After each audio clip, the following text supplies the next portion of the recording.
also, I don't know how many of you know this, and I'm not going to go into a lot of other things, but, and I'm not sure this is still in action now, but we dedicated a room to hospice in the hospital, 115. It was just in the older part of the hospital in Northwest Florida. Hospice had come to us and asked us, would we provide a room for people who were dying that could not stay at home, but could have a good place to stay and could be taken care of. And so our volunteers again, with Miss Maddie at the head, said, yes, we would do that.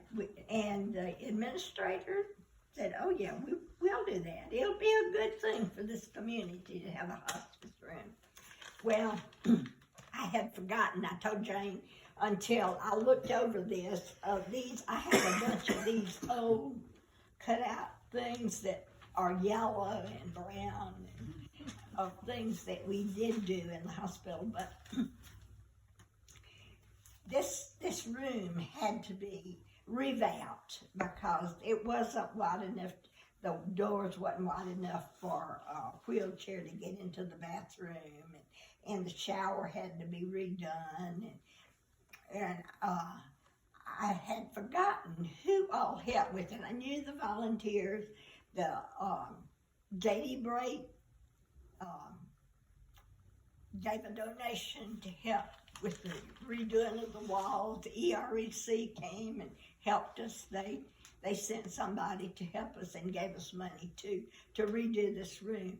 But Winston Barry redone the plumbing, and I had forgotten that. I couldn't remember who did the plumbing, but we had a local electrician that we had different lights put in that room so that we could have dimmers and we wanted to make it as comfortable as we could for the patients.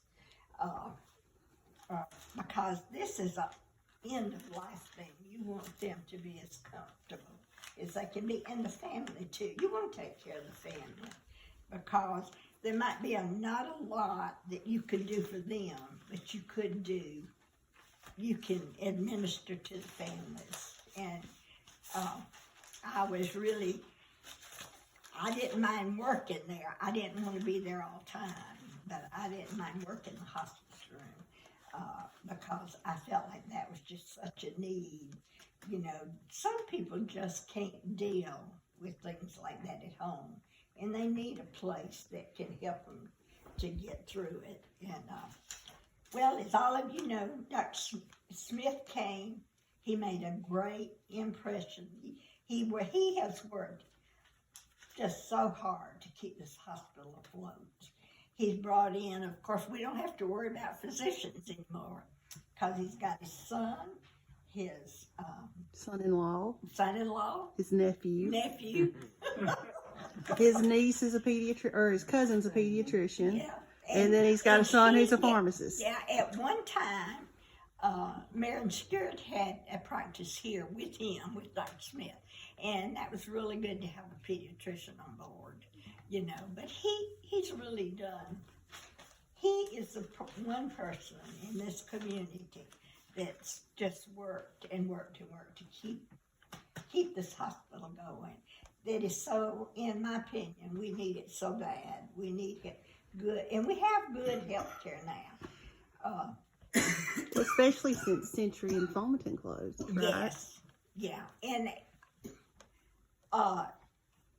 about 2000,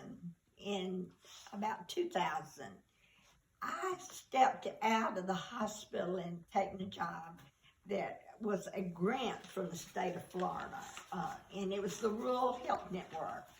At that time, I thought you had to do everything the state told you to and more.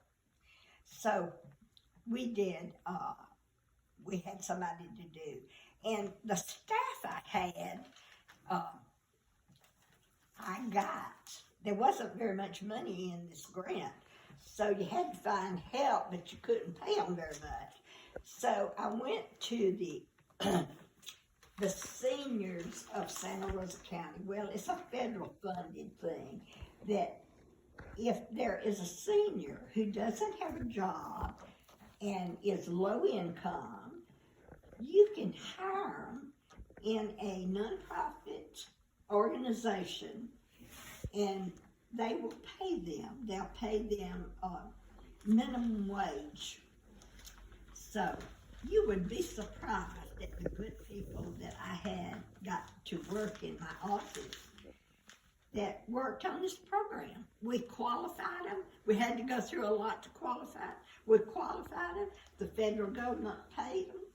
And once a month, we had a guy that came by and checked on them to just make sure they were working, which was okay with me because, you know, I had them working. But we had one lady that strictly dealt with DCF, or mostly with like food stamps and help for children, and she signed lots of people up for food stamps in this area. And of course we had a lot of people that we couldn't help because they didn't qualify, you know. Also, and I got criticized for this, but I'm not sorry I did it. We worked with the homeless, and I had 6 young men that were homeless that came to me all the time. Well, they couldn't get their food stamps because they had no address. Well, I probably bent the rules, but I let their address, our office address, their food stamps would come to my office, and then once a month they would come and pick them up. And once a month I would have clean underwear and clean socks in a bag for those guys. You know, if you got clean socks, that can keep your feet from getting in bad trouble, and you need clean underwear. So I always had a clean set of clothes, underwear and socks, and sometimes, you know, we would have to buy some of them a pair of shoes, or we would go to the local, the churches that had clothes. We would get clothes in a size that would fit these people. They were clean, they were nice, and they didn't wash their clothes. They threw them away. You know, I mean, they wore a suit till they got tired of it, and they threw it away. They didn't try to, you know, they didn't care. But I really enjoyed working with the homeless, and I had always said, we don't have any homeless in Jay, you know. And I'd go to the meetings in Milton, and they'd ask me, well, we don't have homeless in Jay, we take care of our own. Well, we do have homeless in Jay, and I had to come to that conclusion, you know.